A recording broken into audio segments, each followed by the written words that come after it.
y'all, it's me Alex. Today I have a video on my most recent empties.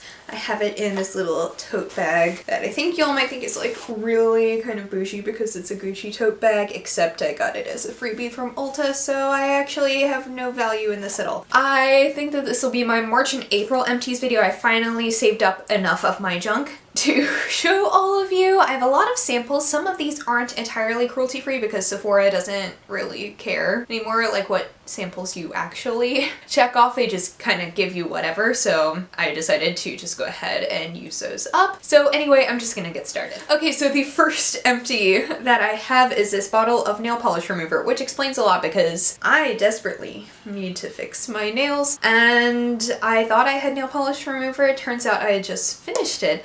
I did not realize it. I thought I had just lost it. So I need to get more nail polish remover. This was alright. I think this was from Walgreens. I'm not sure. I think the Walgreens brand is cruelty-free, but honestly, I'm not sure how to find cruelty-free nail polish remover, but it did its job. It removed my nail polish, so yay! I also finished up this Equate Beauty makeup remover wipes things.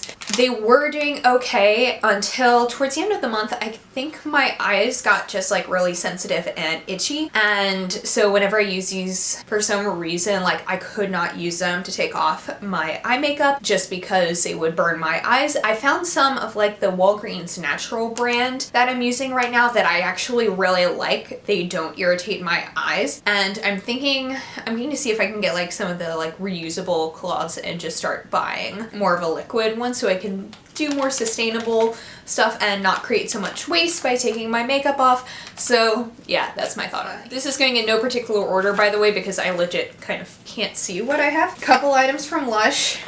This one I'm sad. Well, I'm sad that I'm done with both of them, but one of them was limited edition, so I'm gonna have to wait again until next year to get it. And it is this Lord of Misrule shower cream. If you know me, if you've watched my videos for any length of time, you know that this is my absolute favorite smell from Lush, and I had it in this little shower cream. And next year I'm just going to like save my money around Halloween and buy the like biggest bottle of this that I can, because this is exactly everything that I've ever wanted in a smell, because it's all black pepper and patchouli, but also a little bit of like vanilla and sweetness, and it's really nice, and I'm gonna miss this one. And the other thing is in that same smell, but it's not limited edition, and it was one of their scrub bars. I'm trying to remember it. I forget the name of the scrub bar that this was, but it was their orange one, and I regularly buy this, and I'm gonna go back and get this very, very soon because I love it. I think that it smells so good, and for me it is exactly everything that I would want in a scrub bar. I love Lush's scrub bars because I like something that's like super duper exfoliating and smells really good, and so I just use that and then I put on a lotion afterwards, and it is, my skin just feels amazing. One makeup product that I finished was this LA Girl Pro Coverage Foundation in the shade Fair. I really like this one. I think I'm going to, well, I'm going through my Shea Moisture foundation right now. I don't know what I'm gonna do as far as foundation goes once my skin gets more oily in the summer. I know I have to finish up a Kat Von D foundation because that's usually what I go for, but I don't know, if I'm gonna keep using that. But this one was really good. If you want a good dupe for the Makeup Forever HD foundation, I really recommend this because before I went cruelty-free, I was using that one, and it was the perfect shade for my skin tone, and it was also the perfect formula for my skin type. So I think that this is really nice because it's also water-based, so it's very thin, but it manages to give you like actually pretty good coverage, and I really appreciate this for what it is. On to hair care and then tiny little sample things. I finally finished off my Lunar Tides hair dye in Cerulean Sea. This is what I have as my hair dye right now. I was able to get a good 3 uses out of it, like 2 full coverage ones, and then the third time I was able to use it on my roots, which is what I have done, which I was really surprised about. I know I mentioned this in my initial review, but the formula is very thin, and I have very thick hair. I don't have the longest hair, it goes down to about here, but I have extremely thick hair to the point, like if I get something from like Sally Beauty, like the ion dyes and stuff, at this length with the thickness of my hair, I have to use 2 bottles of it just because my hair is so thick that I need that amount to cover everything. But with this one, I only use maybe about this much to be able to cover my whole head, so I was able to use like my full hair twice and then my roots once, and I use this about once a month. Once a month is just about the good rate for what this needs to touch up my hair, which I think is really good for one of the more like funky hair colors for the non-traditional hair colors. So I'm definitely repurchasing this. I'm keeping this color for forever. And another hair care product, this is not cruelty free, but it is the BioSilk Silk Therapy Light Hair Oil. I actually had 2 bottles of this, but I don't know what happened to the first one because I know I went through that one too. This was something that my mom's hairdresser had given a couple of samples to her to try on her hair, and my mom didn't really care for it because her hair isn't super damaged like mine, so she gave it to me.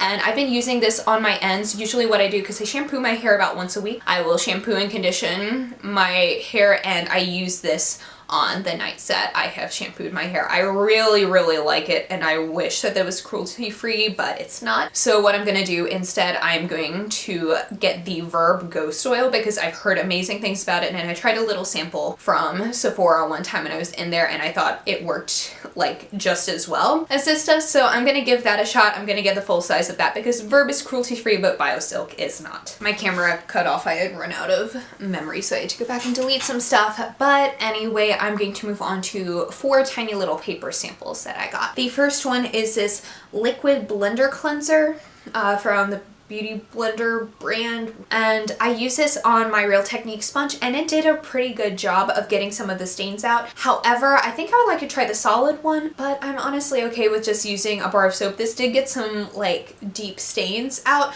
but I just found that at least on a makeup sponge, it's more difficult for me to use a liquid product as opposed to a solid one that you can just kind of like rub the sponge in wherever, and this one is good for like spot treatments. It worked really well, but I think I would prefer a solid as opposed to a liquid. Non-cruelty free sample, I use this Sephora Perfecting Primer sample that they gave me, and it was okay. I feel like it was just kind of like the Smashbox silicone primer, and I know NYX makes one and e.l.f. makes one. I think every brand that does primers has one like this, so it was alright. It worked okay with my makeup. It's not anything special, and I think you could go for a cruelty free cheap version of this and do just fine if you like silicone primers. I tried the Kate Somerville oil-free moisturizer, and I really liked this one. Now I'm sad that I like this one because Kate Somerville is so expensive, so I'm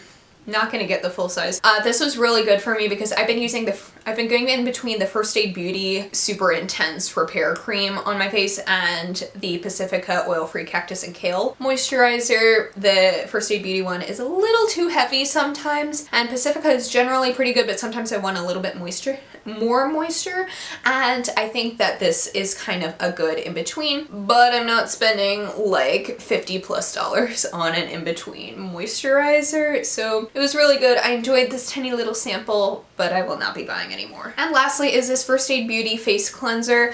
I'm trying to remember, I think this was also something that had burnt my eyes, but it did a good job of getting my makeup off. I don't really use this kind of stuff as much. I prefer makeup remover wipes. Like I said, I'm gonna try and get some like reusable cleansing cloths and maybe get like a liquid stuff like this, but I don't remember anything particularly remarkable about this one, so you know, obviously I didn't care enough about it to think about whether or not I would purchase a full size, so I think that tells you all you need to know. And that is it. Thank you so much for watching. Please be sure to give this video a thumbs up if you liked it, and subscribe down below if you want to see more videos from me, and I will see y'all in my next one. Hope you all have a wonderful day. Bye!